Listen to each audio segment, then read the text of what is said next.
નમસ્કાર મિત્રો. મિત્રો, સારા સમાચાર કહી શકાય એવી વાત કરીએ કે કેન્દ્રમાં જે સરકાર ચાલી રહી છે એમાં કેબિનેટ મંત્રી પદ ભોગવી રહેલા ચિરાગ પાસવાને ખૂબ સ્પષ્ટ શબ્દોમાં ખોખરીને એમ કહ્યું, અનામત કંઈ દયાદાનમાં નથી મળી. આ ખૂબ ચિંતનનો વિષય છે અને સાથે સાથે કેન્દ્ર સરકારમાં મોદી અને શાહની જે ગાયકવાડી ચાલી રહી છે એની અંદર એક મંત્રી ખુલ્લીને પોતાનો અવાજ રજૂ કર્યો છે. સાથે સાથે એણે એવું પ્રતિપાદિત કર્યું છે કે હું અનામત બેઠક ઉપર ચૂંટાયેલો પ્રતિનિધિ છે અને મારો નૈસર્ગિક અને બંધારણીય અધિકાર એવો છે કે જે સમાજનું પ્રતિનિધિત્વ કરી રહ્યો છું એ સમાજના સાચા પ્રશ્નને મારે સાચી રીતે રજૂ કરવું જોઈએ. એવું આટલા એક મુદ્દા પૂરતું તો ભાઈ શ્રી ચિરાગ પાસવાને સ્પષ્ટ કર્યું છે. પરંતુ અનામત બેઠક ઉપર ચૂંટાયેલા શેડ્યુલ કાસ્ટ અને શેડ્યુલ ટ્રાઇબના અમુક અપવાદ બાદ કરતા જે લોકો ચાંપલુસી કરી રહ્યા છે, જે લોકો ખુશામત કરી રહ્યા છે, એવા લોકો હવે આ ચાંપલુસીના રોગમાંથી ક્યારે મુક્ત થશે એ પણ વિચારવા જેવી બાબત છે. કારણ કે એમનું પોતાનું અસ્તિત્વ એમની પોતાની વ્યક્તિગત આભાના કારણે નથી, એમની પોતાની વ્યક્તિગત લોકપ્રિયતાના કારણે નથી.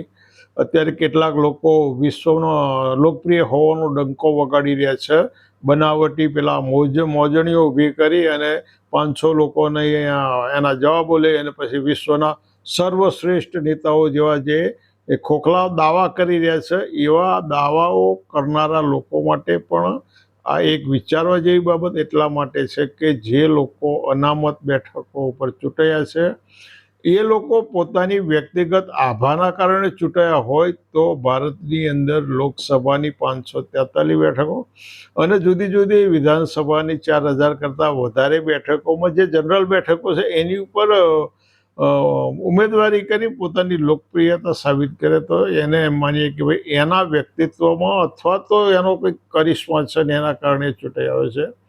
એટલે કેટલાક અપવાદો સિવાયના જે લોકો ચાપલુસીનો ધંધો કરી રહ્યા, ખુશામત કરી રહ્યા છે, એ લોકો અનુસૂચિત જાતિ અને જનજાતિના ઋણી છે. અનુસૂચિત જાતિ અને જનજાતિના ઋણી એટલા માટે છે કે સમાજના અસ્તિત્વના કારણે એમને આવી ટિકિટો મળી છે, એમના પોતાના અસ્તિત્વના કારણે, એમની પોતાની વ્યક્તિગત આભાના કારણે અથવા તો એમની પોતાના વ્યક્તિગત કરિશ્માના કારણે નહીં. એ આ સમાજના હતા માટે એમને આવી મેન્ડેટ જે તે પક્ષે આપેલા છે. તો એ પક્ષની ચાંપલુસી કરવાની જગ્યાએ સમાજની સાચી ચાંપલુસી કરવાની, સમાજની સાચી સેવા કરવાની જરૂર છે. અને ભારતીય જનતા પક્ષે પોતાની નીતિ આ બાબતે સ્પષ્ટ કરી દેવી જોઈએ. જે ધારાસભ્યો અને સંસદ સભ્યો એ પક્ષનું સમર્થન કરે છે એમની પોતાની નૈતિક ફરજ બની જાય છે કે એમણે પોતાની પાર્ટીને કહેવું છે કે તમારી નીતિ સ્પષ્ટ કરો. શા માટે તમે દૂધમાં ને દહીંમાં રાખી અને બે બાજુ લોકોને લડાઈ રહ્યો છો? આ પણ વિચારવા જેવી છે. કારણ કે માત્ર શિક્ષણ અને નોકરીની અનામતનો જ વિરોધ કેમ કરી રહ્યા છે? માત્ર શિક્ષણ અને નોકરીની અનામતનો જ વિરોધ કેમ કરી રહ્યા છે? આ સમજવા જેવી બાબત છે. રાજકીય અનામતનો વિરોધ કોઈ કરતું નથી, અથવા અત્યાર સુધી જે લોકોને અનામત નથી મળતી એવા લોકોએ શિક્ષણ અને નોકરીની અનામત માગી, તો રાજકારણની અનામત કેમ ના માગી? આ બાબત ખૂબ વિચારવા જેવી બાબત છે કે જે વર્ણ અથવા જાતિના લોકોને અનામત નથી મળી એવા કંસારા, મોઢ વણિકો, રજપૂતો, પટેલો અને બીજા રાજ્યોની અંદર મરાઠા, જાટ વગેરે લોકોએ અનામતોની માગણી એક કરતાં વધારે વખત કરી છે, પરંતુ એવા લોકોએ રાજકીય અનામતોની માગણી કેમ ના કરી? અનામતો એક કરતાં વધારે પ્રકારની અનામત, શિક્ષણની અનામત છે, નોકરીની અનામત છે અને રાજકારણની અનામત છે અને નોકરીઓમાં બઢતીની અનામત છે. આ 4 અનામતો પૈકી માત્ર 3ની માગણી કેમ દોહરાવવામાં આવે છે અને આ 3નો વિરોધ કેમ કરવામાં આવે છે? એટલે આ પણ ખૂબ વિચારવા જેવી બાબત છે. આની પાછળ આ લોકોનું બહુ વિશાળ લાંબા સમયનું ષડયંત્ર છે. એમની આવનારી 100 પેઢીઓના કલ્યાણ માટેનું એક પ્રકારનું ખૂબ શૈતાનિક ષડયંત્ર છે. કારણ કે ઓબીસીના રાજકીય હક્કો અને નોકરીઓ તો આ લોકો છીનવી રહ્યા છે. ઓબીસીના નોકરીઓ, એમના રાજકીય હક્કો અને શિક્ષણોમાં પ્રવેશની તકો છીનવી લેવામાં આવી છે. હવે એમનો ભય પેદા થયો છે કે ઓબીસીના લોકો પણ જો પૂરું શિક્ષણ મેળવતા થશે, શિક્ષણમાં એમના માટે અનામત હશે, નોકરીઓમાં એના માટે અનામત હશે, તો આ એક વર્ગ, બોલકો વર્ગ, વધારે સબળ બોલકો વર્ગ તૈયાર થશે. એ એમના પૂરા રાજકીય હક્કો માગશે. શું માગશે? એમના પૂરા રાજકીય હક્કો માગશે. શિક્ષણ અને નોકરીમાં પૂરા અધિકારો માગશે. અને એના કારણે કથિત ઉચ્ચ વર્ણોની સામે એક તંદુરસ્ત સ્પર્ધા કરનારો એક હરીફ વર્ગ, બીજો હરીફ વર્ગ તૈયાર થશે. એક હરીફ વર્ગ તો બહુ સ્પષ્ટ રીતે તંદુરસ્ત હરીફાઈ કરી રહ્યો છે, અને એ છે અનુસૂચિત જાતિનો વર્ગ. અનુસૂચિત જાતિના યુવાનો આ ભારતના કોઈ પણ વર્ણ અને જાતિના યુવાનો સાથે તંદુરસ્ત સ્પર્ધા કરી અને એમનાથી બરોબર હોવાના દાવા સાથે પુરવાર કરેલું છે. ફરી રિપીટ કરીએ, ભારતના અનુસૂચિત જાતિના અને અનુસૂચિત જનજાતિના યુવાનોને નોકરી, શિક્ષણ અને સ્પર્ધાત્મક પરીક્ષાઓની અંદર બીજી કોઈ પણ વર્ણ જાતિના યુવાનોની બરોબર હોવાનું એમણે બાકાયદા પુરવાર કર્યું છે.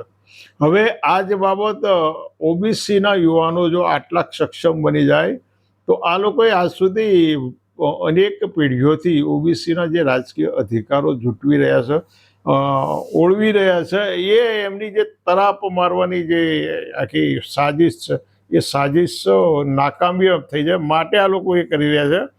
સાથે સાથે આથી બીજી એક ગંભીર બાબત વિચારવા જેવી છે કે ઓબીસી અથવા તો એસસી એસટીની અનામતો અથવા તો બીજા લાભોનો વિરોધ કરનારા મુસલમાનો નથી, ખ્રિસ્તીઓ નથી, અથવા તો બીજા દેશના લોકો નથી. હવે બીજી એક બાબત એ પણ વિચારવા જેવી છે કે ભારતના મુસલમાનોના વિકાસના પરિબળોનો કોઈ વિરોધ કરતા નથી. ભારતના મુસલમાનો એમના સમાજના ગરીબ પછાત મુસલમાનોના આર્થિક સામાજિક ઉત્થાન માટેની કોઈ પણ પ્રક્રિયાનો વિરોધ નથી કરતા. ભારતના ખ્રિસ્તીઓ ભારતના ગરીબ નિરક્ષર ખ્રિસ્તીઓના આર્થિક સામાજિક ઉત્થાનનો કોઈ પણ વિરોધ નથી કરતા. તો શા માટે ભારતના હિન્દુઓ ભારતના જ પછાત હિન્દુઓનો શા માટે વિરોધ કરી રહ્યા છે? આ બાબત તમને વિચારવા જેવી નથી લાગતી? આ ચિંતનનો વિષય લાગે છે કે કેમ? માત્ર હિન્દુઓ ઓબીસીને પોતાના હિન્દુ ગણવા છે, પણ કથિત ઉચ્ચ વર્ણના હિન્દુઓ કથિત ઓબીસી હિન્દુઓનો વિરોધ શા માટે કરે? હિન્દુઓનો વિરોધ કરી રહ્યા છે.